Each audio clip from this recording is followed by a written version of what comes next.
just a month after he met with North Korean leader Kim Jong-un for a summit that turned out to be mostly just a photo opportunity. President Trump will be meeting with Russian President Vladimir Putin in Helsinki, Finland on July 16. Moscow. President Trump plans to meet President Vladimir V. Putin in Helsinki, Finland, on July 16 for one-on-one talks, the White House said on Thursday, a politically delicate meeting that will take place while the special counsel continues to investigate the Trump campaign's possible ties to Russia. It will be the first formal summit meeting for Mr. Trump and Mr. Putin, who have spoken together twice on the sidelines of annual gatherings of world leaders, and it will come at a particularly critical moment, with midterm elections looming in the United States. The two leaders will discuss relations between the United States and Russia, and a range of national security issues, the White House said in a statement. Helsinki talks, which will come on the heels of a NATO summit meeting in Brussels on July 11 and 12, could exacerbate American relations with European allies even as it eases tensions with Russia. Mr. Trump this week sent his national security advisor, John R. Bolton, to Moscow, where he met on Wednesday with Mr. Putin. Afterward, an aide to Mr. Putin, Yuri Ushakov, reiterated Moscow's denial that it tried to influence the United States presidential election in 2016, comments that Mr. Trump cited on Thursday in a Twitter post before the meeting with Mr. Putin was announced. Russia continues to say they had nothing to do with meddling in our election, Mr. The potential for such a high-level meeting has concerned some American allies in Europe, particularly because of recent tensions between the Trump administration and traditional American allies including Canada, France and Germany. More from the Washington Post. President Trump and Russian President Vladimir Putin will meet on July 16 in Helsinki, both of their governments announced Thursday, setting the stage for a high-profile attempt to soothe tensions between the United States and Russia. Both Trump and Putin have pursued the tête-à-tête in hopes of moving beyond friction over Russia's interference in the 2016 U.S. presidential election and its aggression in Ukraine and elsewhere. Shortly before the summit date and venue were announced, Trump took to Twitter, relaying that Russia continues to deny interfering in the 2016 election and airing grievances regarding the probe of Special Counsel Robert S. Mueller III into possible collusion between Putin's government and Trump's campaign. Russia continues to say they had nothing to do with meddling in our election, Trump wrote as part tweets in which he also disparaged former FBI Director James B. Comey and once again claimed that the investigation is tainted by partisan bias. Finland, officially neutral during the Cold War and not a NATO member, shares a border with Russia, and its president, Sauli Niinisto, has fostered a relationship with Putin. In a statement, White House Press Secretary Sarah Huckabee Sanders said Trump and Putin would discuss relations between the United States and Russia and a range of national security issues. Niinisto said the agenda would be decided in coming weeks, adding that Trump and Putin would certainly discuss the overall international situation and hopefully also arms control and disarmament issues during their meeting in the Finnish capital.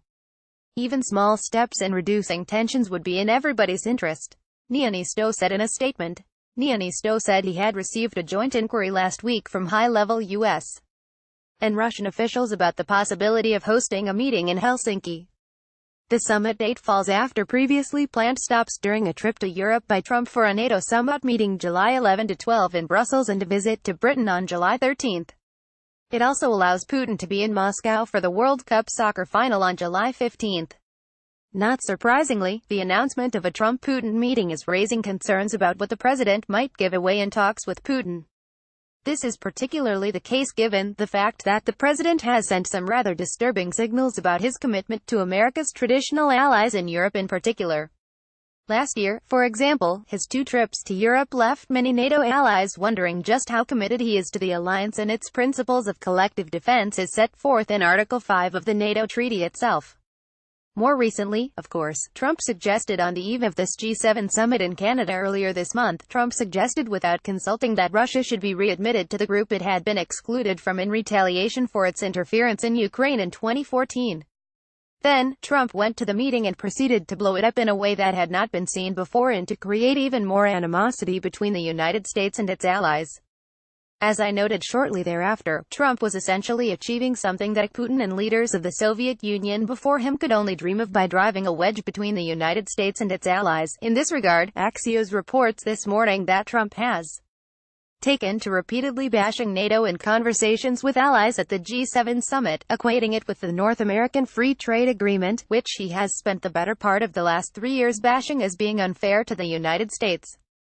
Of more immediate concern is the question of whether or not the president will even bother to talk to Putin about the issue that is the focus of most of the attention that Russia is receiving around the world right now. The first and most immediately important to the United States, of course, is the issue of Russian interference in the 2016 elections and the prospect that they will seek to engage in similar tactics in connection with the upcoming midterm elections, both of which have been acknowledged as reality by the men that Trump himself has appointed to run the nation's intelligence infrastructure. Trump, on the other hand, continues to dismiss these concerns and to essentially say that he believes Vladimir Putin more than he believes his own intelligence chiefs, something he revealed against on Twitter this morning. Russia continues to say they had nothing to do with meddling in our election. Where is the DNC server, and why didn't shady James Comey and the now disgraced FBI agents take and closely examine it? Why isn't Hillary, Russia being looked at? So many questions, so much corruption. Donald J. Trump, at Real Donald Trump, June 28, 2018. The Brits, in particular, are concerned, as the UK prepares to welcome Donald Trump next month. There are fears at the top of government about what he might do when he meets Vladimir Putin. One cabinet minister, speaking on condition of anonymity, said that having watched the president's meeting with North Korean leader Kim Jong-un, they worry Trump would want to burnish his deal-maker credentials by outlining a plan to reduce military presence around Europe's eastern boundaries.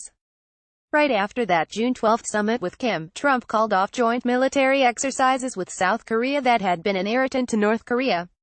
The UK has reason to be vigilant given its claim that Moscow was behind the poisoning of a former Russian spy on British soil.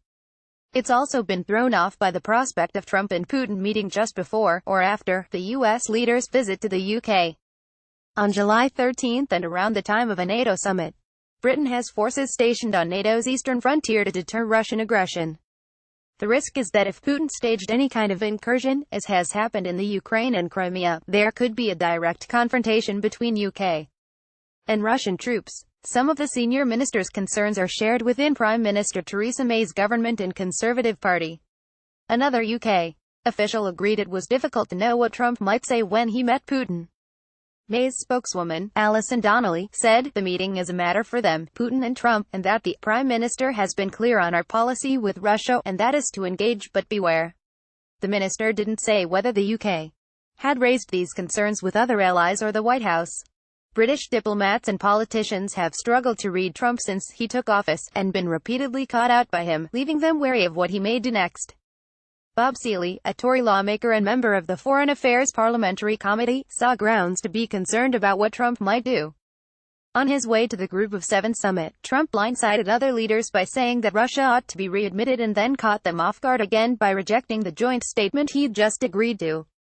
He went from there to meet Kim, and was much warmer about the North Korean dictator than he had been about his G7 colleagues. There seemed to be 3 or 4 different policies towards Russia and Washington, Seeley said in an interview. The State Department is quite Russia-skeptic, but Trump seems quite pro-Putin. They veer between them. The idea that Trump could give some concessions to Putin when they meet is not unfounded. It was just earlier this month, after all, that Trump seemingly out of the blue decided to agree to cancel for the foreseeable future the joint military exercises that the United States has conducted with the South Korean military as part of its regular readiness training. As we've learned since that summit, Trump did that without consulting his staff and, most importantly, without consulting the Pentagon or our South Korean allies. The prospect that he could do something similar with Putin, for example by agreeing not to put American troops or supply depots in the NATO allies close to Russia, is something that Americans and our allies should be greatly concerned about. Additionally, given the fact that Trump has been more felicitous toward Putin than he has toward the democratically elected leaders of our most important allies, there's as much reason to be concerned about what Trump might give away to Putin as there was prior to the summit with Kim.